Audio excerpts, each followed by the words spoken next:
How's it going, everyone? What I want to talk about in this video is a particular kind of physics question where we have vector displacement. We have someone moving in one direction for a certain distance and then another direction for a certain distance, and you want to calculate, okay, well, how far did they get and in what particular direction? So for example, let's say someone moves east 72 degrees north for 350 meters, and then they change their direction and they move 430 meters in a direction that is north 12 degrees west.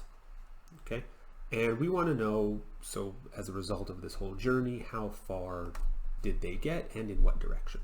Okay. So like many physics problems, you want to start with drawing a diagram.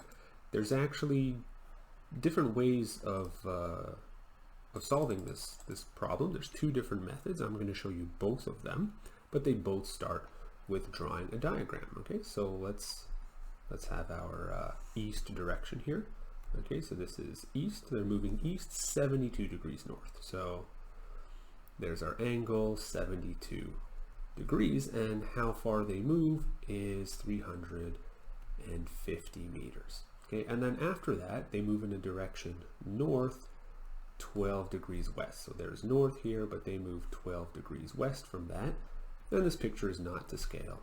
Okay, 12 degrees west, a total of 430 meters. And so as a result, this is where they got to, right? This is where they started, right here. And this is where they got to, right? So this is their journey, and we want to know, okay, well, how far is this distance and what angle are we talking about? This angle here or this total angle here. So there's two ways of solving this kind of question. One is through vector addition, and the other is purely through using geometry. And we'll do both. And we're going to do the vector addition method first.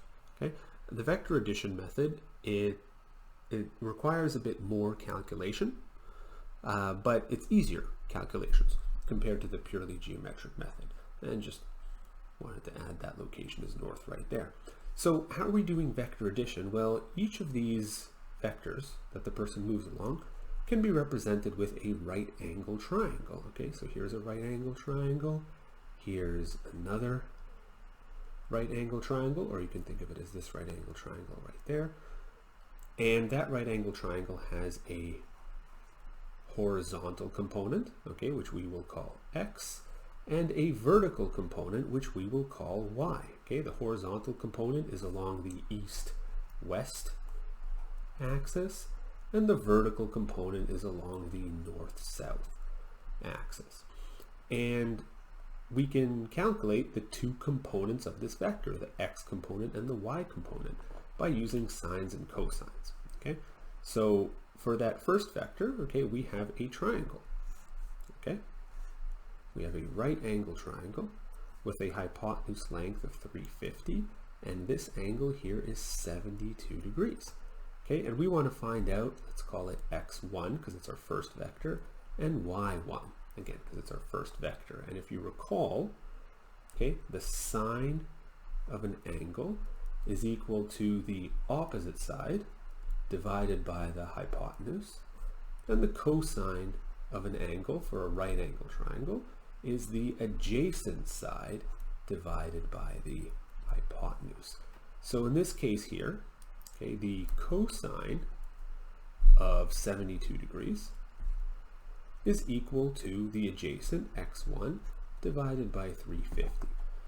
And we can rearrange, we can rearrange this equation and get 350 times the cosine of 72 degrees equals x1.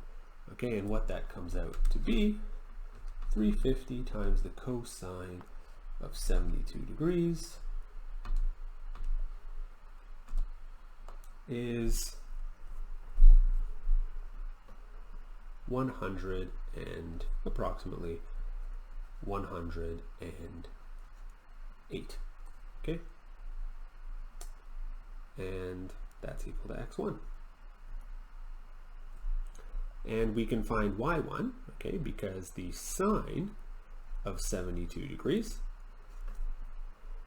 is equal to the opposite side, y1 divided by 350, and rearranging that formula, we get 350 times the sine of 72 degrees, and that is equal to 332.8 approximately. Let's just round to whole numbers, 333. Okay, so this triangle here, we now know its side lengths. Okay, the first vector that we move in, right, it has a y component, it has an x component of 108, and this is east, right? And a y component of 333, and that's north. Okay, and that's our first vector. That's the first thing that the person does. Okay, so when we say they go 350 meters east, 72 degrees north, well, that's the same as they are going east 108 meters, and then they're going north 333 meters. Okay, that's just doing the exact same. You end up in the exact same place. Okay, now let's work on our second triangle, which is this one here. All right. So our second triangle looks like this. Okay, so this is 12 degrees, okay, because it's north 12 degrees west, right? That was the original location shown to us here. Okay. And 430 was how far they went. Okay, so we have our direction, we have our hypotenuse, and so we want to find y2 and x2. Okay. So we know that the sine of 12 degrees, that's going to be the opposite side, x2, divided by the hypotenuse, 430. From that we get 430 times the sine of 12 degrees is going to equal x2, and what that gives us, 430 sine of 12, that gives us 89.4 approximately, so 89.4 meters. And we know that the cosine of 12 degrees, well, that's going to be the adjacent y2 divided by the hypotenuse. And we can rearrange that to get 430 times the cosine of 12 degrees is y2, and that equals 420.6. Okay, so 420.6 meters. Okay, so now we know the size of this triangle here, right? So going 430 meters north, 12 degrees west, well, that's the same as going straight north for 420.6 meters and then just straight west for 89.4 meters. Okay, so we can represent that second part of the trip with the vector x is 89.4 west and y is 420.6 north. Okay, now I'm going to rewrite the first part of our trip here, 108 east, 333 north. Okay, 108 east, 333 north. Okay, these two vectors represent the two parts of the trip, and if we want to represent the entire trip in this vector form, we just have to add them. Okay, so adding the horizontal components of the vector, we have 89.4 west which followed 108 east. Okay, so in total, the person did shift to the east, but much less than 108, right? So we go 108 minus 89.4, and that gives us 18.6, right? So in total, they actually went only 18.6 meters to the east. Okay. As for how far north they went, well, they went 333 meters north, and then they went 420.6 meters north. So we want to add those two. 420.6 plus 333 gives us 753.6. 753.6. Okay, that is the result. Okay, that is the vector representing the entire journey. Let me just add a north there. So our triangle right here, let me just change colors so it's easier to see.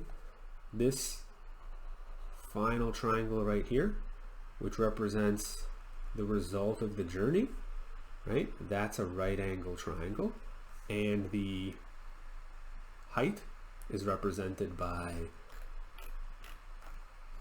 753,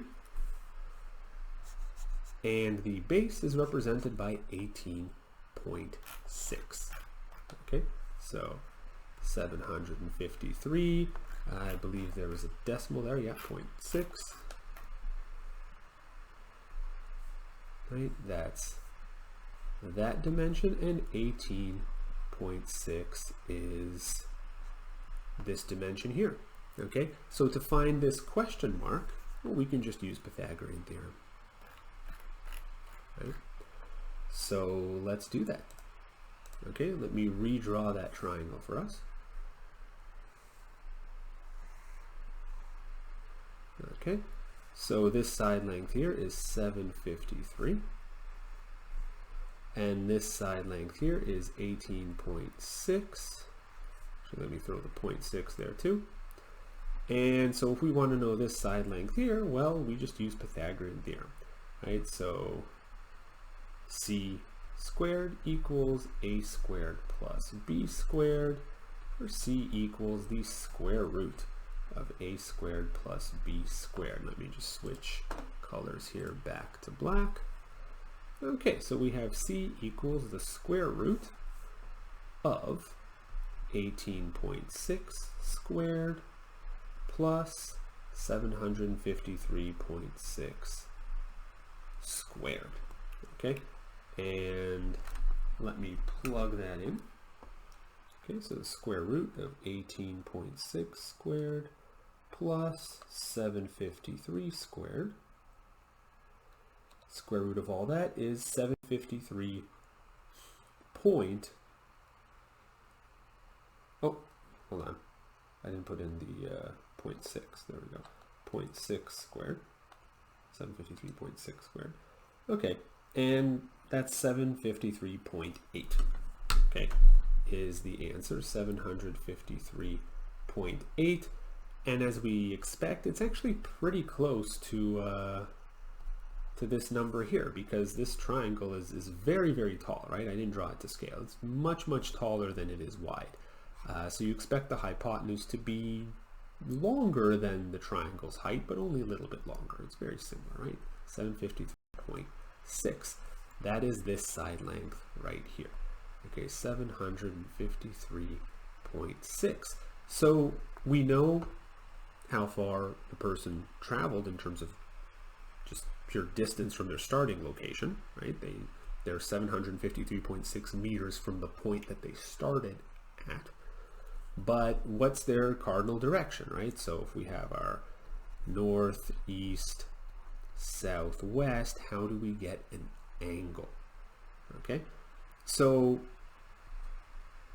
we don't know what this angle is, but we can figure it out because we know, for example, that the cosine of that angle is equal to the adjacent side, 18.6, divided by the hypotenuse, 753.8. Sorry, that's a 0.8 there.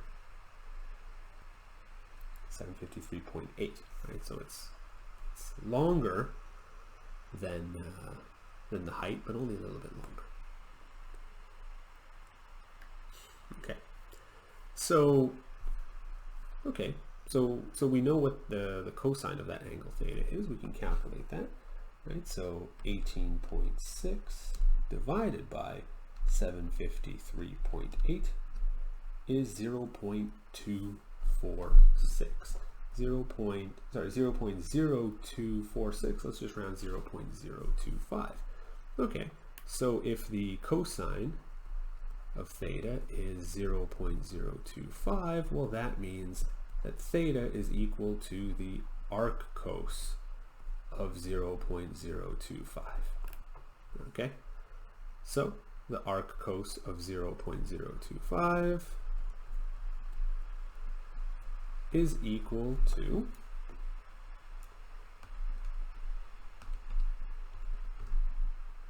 88.6-ish. 88.6 degrees. Okay, so that's theta right there. So we know that the distance is 753.8 meters and the direction is east 88.6 degrees north. Okay, that is how you figure that out using vector addition. Okay, now we can figure the same thing out using pure geometry. Okay, and here's how we do that.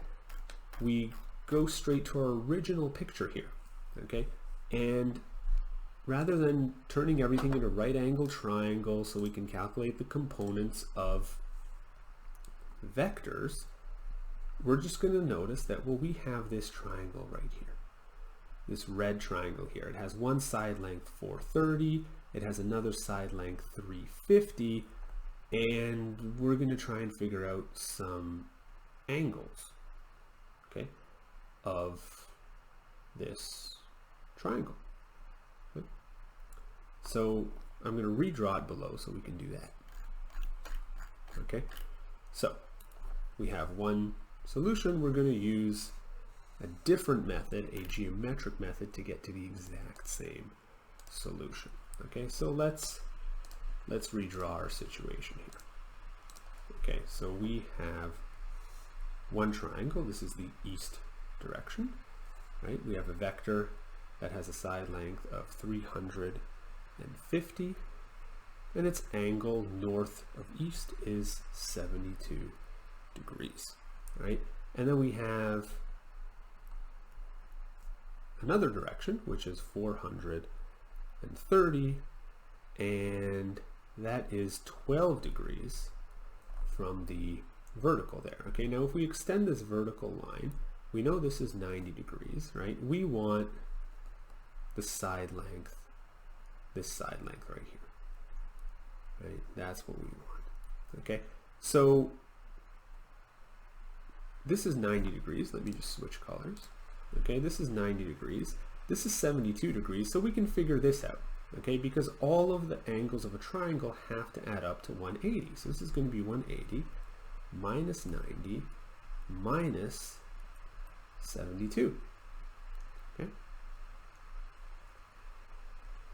and what that gives us is it gives us 18 degrees. Okay, so 18 degrees plus 90 degrees plus 72 degrees, that's going to give us 180. So we know this angle here, 18 degrees. And we know this is 12, which means we can figure this out, right? Because this straight line, well, that full angle has to be 180 degrees as well, right? Because, right, that's a straight line. The angle is 180 degrees. So this missing part, right, has to be something that adds up to 180 if you add 18 and 12 to it. Okay, so that angle, let's call it theta. Okay, so theta is going to be 180 degrees minus 12 degrees minus 18 degrees. Okay, and what that's going to give us, that's going to give us 150 degrees. Okay, so that is theta. Okay, 150 degrees. Now I'm going to redraw this triangle so things look a little neater. and it allows us to see the big picture, right? So we have one side length and another side length and another side length, and this side length is 350 and this one is 430, and the angle between them, we just calculated it, it's 150 degrees. And we want to know, well, what's this side length right here? Okay, and we can figure that out using something called the cosine law. Okay, the cosine law is a more general case of the Pythagorean theorem. Okay, it tells you that c squared equals a squared plus b squared minus 2ab multiplied by the cosine of theta, where theta is the angle between sides a and b. Okay, so the cosine law is a way to find out that the length of that other side. Okay, in the case of the Pythagorean theorem, theta is equal to 90 degrees, so cosine of theta is 0, and this part cancels out, and you're just left with what we normally recognize as Pythagorean theorem, right? So Pythagorean theorem is a special case of the cosine law. So in this case here, okay, c squared is what we're looking for. It's going to be equal to 430 squared plus 350 squared minus 2 times 430 times 350 multiplied by the cosine of 150 degrees. Okay, so c is going to be the square root of all of that. Okay, so c is equal to the square root of 430 squared plus 350 squared minus 2 times 430 times 350 times the cosine of 150 degrees. The square root of all of that is going to give us side length c. Okay, and if we plug that in, okay, 430 squared plus 350 squared minus 2 times 430 times 350 times the cosine of 150 degrees.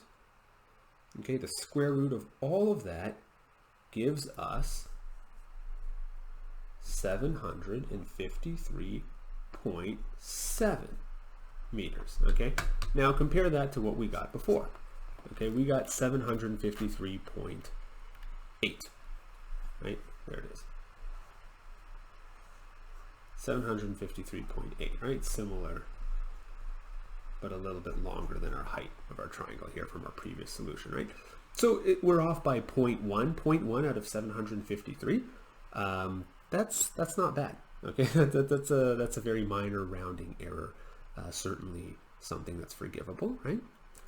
So we have our distance, okay, c, good for us, right? We know the side length of this triangle, 753.7, all right? Now we need to know the angle, okay? So how do we find the direction here? Okay, that angle, let's use alpha instead of theta because we already used theta, okay?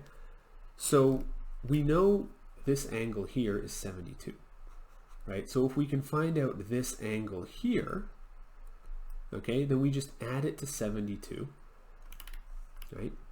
And we have our answer, right? Because remember this angle here, that's that 72 degrees, right? Because our first vector here, that's the 350 east, 72 degrees to the north, right? So we already know that's 72, we just have to find out that other part, okay? And here's how we will do that, okay?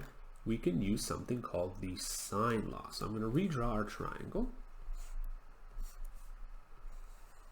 Okay, so this is 350, this is 430, and this part here is 753.7. We know this angle here is 150 degrees, and we want to know, well, what's this? Okay, let's use the lowercase gamma. Okay, we've used alpha, we've used theta. Okay, let's use another Greek letter, gamma. Okay, we want to know what that is. So the sine law, the law of sines, what that tells us is the ratio between the sine of an angle and the opposite side of that angle, the side length of the opposite, they're going to be equal. Okay, so let's say we have a triangle like this, A, B, C, and let's say this is angle alpha, which is opposite of A, and this is angle beta, okay, which is opposite of B. Okay, well, what that tells us is the sine of alpha divided by A is equal to the sine of beta divided by B. All right, and if we call this gamma, well, that's also going to be equal to the sine of gamma divided by C. All right, so in our case here, for our particular triangle, okay, we have one angle that we know, which is 150. Okay, and the angle we want is this gamma right here. So the sine of 150 degrees divided by the opposite side length, 753.7, well, that's going to be equal to the sine of gamma divided by the opposite side length, 430. Okay, and we can rearrange that equation and get 430 multiplied by the sine of 150 degrees divided by 753.7. That's going to give us the sine of gamma. And when we do that calculation, we get 430 times the sine of 150 divided by 753.7. That gives us 0.285, approximately 0.285. Okay, so if we know the sine of gamma is 0.285, well, then gamma is equal to the arc sine of 0.285. Okay, so gamma is equal to 16.57. Okay, so 16.57, well, let's just round it 16.6. Okay, so that's gamma right there. So if gamma is 16.6, and we know this angle here is 72, well, if we add them, we get our whole angle alpha here, right? So we have alpha equals 72 degrees plus 16.6 degrees, and of course that gives us 88.6 degrees. Okay, let me highlight that in red so you see what that is. This angle right there. Okay, 88.6 degrees, which of course is exactly the same as what we got using the vector addition method, right? So our final answer here is that the person traveled 753.7 meters and they went east 88.6 degrees north, which of course, with accuracy of a single decimal place, right, 0.1 out of more than 700, certainly forgivable rounding error, which of course is the same as what we have up here, 753.8 east, 88.6 degrees north.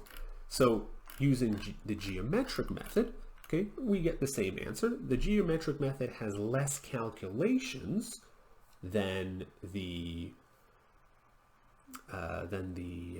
vector addition method, but those calculations are a little bit more involved, right? So the cosine law is a rather long equation. Sine law is it's much shorter than the cosine law, but it's a bit longer than just taking sine and cosine of angles in a right angle triangle. Both methods are correct. Whatever you prefer to use is fine, and I hope that helps you understand how to approach these kind of questions and gives you two different ways to do it. So, till next time, enjoy.